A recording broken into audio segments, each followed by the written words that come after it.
Okay guys, back to my video. Today I want to share about business entities and their assistant in business activities. Nah, yang pertama kita harus tahu dulu bisnis itu apa. Jadi bisnis itu kegiatan yang mana dia itu dilakukan buat ngehasilin barang ya atau jasa dengan tujuan untuk memperoleh keuntungan. Kalau barang berarti berupa produk, kalau jasa ya udah layanan gitu kan. Bisnis itu bisa dilakukan oleh individu, perusahaan atau organisasi lainnya. Kalau individu, misalkan saya jualan geprek, itu saya kan satu orang gitu, makanya dia dibilang bisnis itu individu. Kalau perusahaan berarti ada tempatnya, ada orang-orangnya yang kerja di dalamnya, ada HRD, ada orang-orang yang berwenang di dalamnya, seperti itu. Nah, kalau organisasi lainnya ya udah berarti beberapa himpunan saja yang melakukan bisnis ya. Contohnya kalau di dunia perkuliahan itu ada di himpunan, bagiannya orang danus tuh dia berbisnis gitu. Terus selanjutnya kita bakal bahas entitas bisnis. Jadi entitas bisnis itu unit di mana dia melakukan kegiatan bisnis dan memiliki identitas yang dapat terpisah dari pemiliknya. Entitas gitu kan, dia kan unit tuh. Kalau dia punya identitas, dia bisa pisah dari pemiliknya.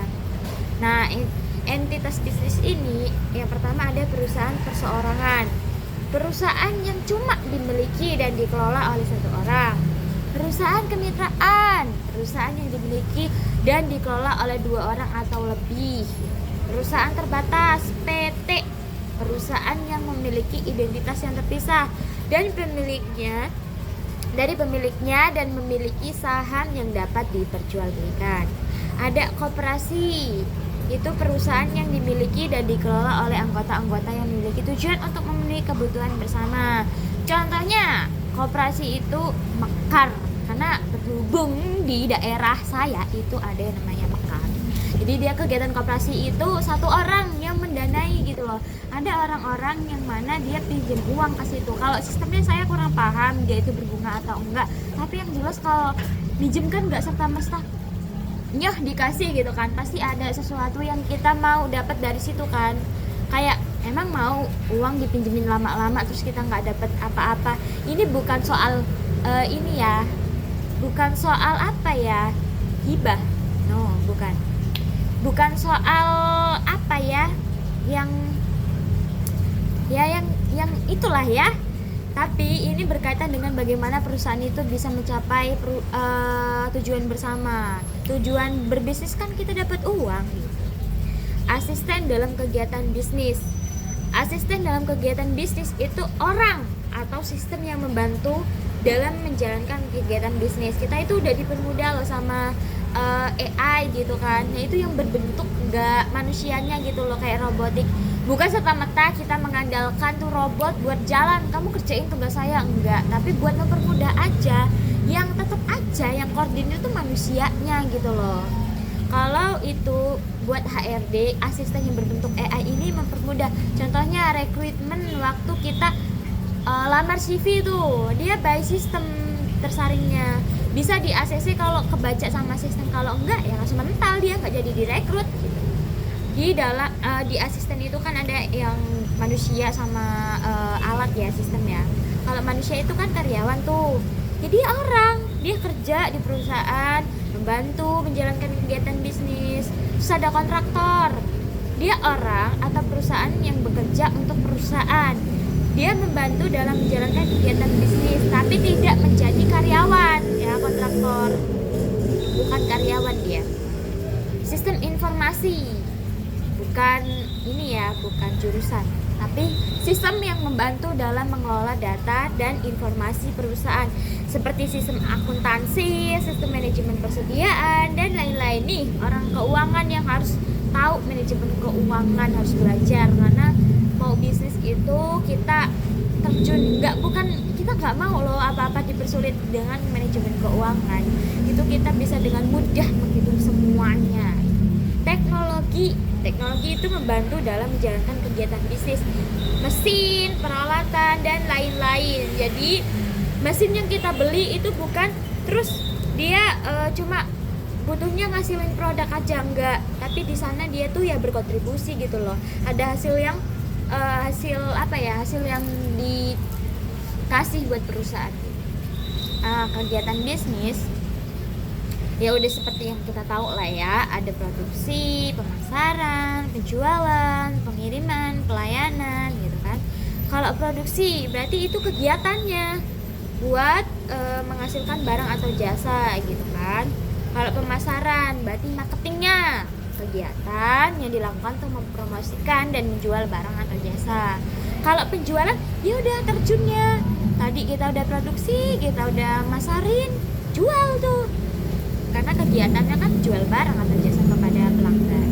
Nah, pengiriman ya udah sekarang tuh lebih mudah kalau kita tuh itu ya via online gitu kan, enggak, walaupun offline juga biasanya adain kok, dia bisa pre-order atau sistem PO atau kayak ya yang di luar daerah gitu loh, kita bisa belinya gitu kan. Itu kita bisa si perusahaan itu mengirimkan barang atau jasa kepada pelanggan. Kalau pelayanan ya berarti kita loh sebagai yang jualan ini melayani orang-orang yang beli, karena kan katanya pembeli adalah raja gitu kan. Waktu beli aja, kalau nggak beli bukan raja. Kegiatan yang dilakukan untuk memberikan pelayanan kepada pelanggan ya kan, biar kita juga dapat feedback baik tuh dari pelanggannya. Terus ada fungsi bisnis. Yang pertama fungsi produksi. Tadi kan saya udah jelaskan tahapan cara menjualnya ya. Sekarang fungsinya, kalau produksi itu dia bertanggung jawab buat menghasilkan barang atau jasa. Fungsinya pemasaran, dia bertanggung jawab buat promosiin dan menjual barang atau jasa. Fungsinya keuangan, fungsinya bertanggung jawab untuk mengelola keuangan perusahaan. Nah, perlu di-mention nih ya, kenapa orang keuangan itu penting. Misal kita bisa pemasaran, kita bisa SDM. Kalau misalkan keuangan nggak ACC itu nggak berjalan gitu. Jadi ketiga komponen ini, keuangan, SDM, pemasaran, ini wajib kayak dibersamai gitu loh, ketiganya itu langsung bersamaan gitu. Fungsi sumber daya manusia tuh kan, saya udah bilang tadi sumber daya manusia juga berlaku di situ. Fungsi yang bertanggung jawab untuk mengelola sumber daya manusia perusahaan. Kita tuh punya loh SDM banyak, tapi gimana cara kita mengelola tuh sumber dayanya gitu loh. Kayak lebih susah ternyata mengelola sumber daya manusianya daripada sesuatu yang sudah ada gitu, sumber daya itu gitu loh. Terus ada fungsi administrasi, dia itu bertanggung jawab untuk mengelola administrasi perusahaan. Nah, itu dia tadi ya, kita udah bahas bisnis, entitas bisnis, asisten dalam kegiatan bisnis, terus komponen-komponennya itu apa aja dan kenapa dia penting buat menjalankan kegiatan bisnis. Gak luput lah dari suatu hal yang dimana kita buat menghasilkan pendapatan gitu kan. Jadi saya cuma mau mempertegas di sini, kesimpulan yang bisa ditarik, bisnis itu bisa dilakukan individu, terus ada juga perusahaan gitu kan, terus entitas bisnis, asisten dalam kegiatan bisnis bisa berupa orangnya atau teknologi yang dipakai atau misalkan AI gitu ya. Gunanya buat mempermudah aja. Kalau yang mentransfer, yang mengkoordinir tetap manusia gitu. Jadi kita tuh gak bakal tergantikan kok sama yang namanya teknologi gitu. Makanya kita harus selalu beradaptasi. Jadi kita juga udah bahas komponen-komponen yang penting dalam menjalankan kegiatan bisnis. Hal demikian yang harus diperhatikan untuk seseorang yang mau memulai bisnis. Maybe that's all. Thank you. Wassalamualaikum warahmatullahi wabarakatuh. And I see you next video. Bye bye guys.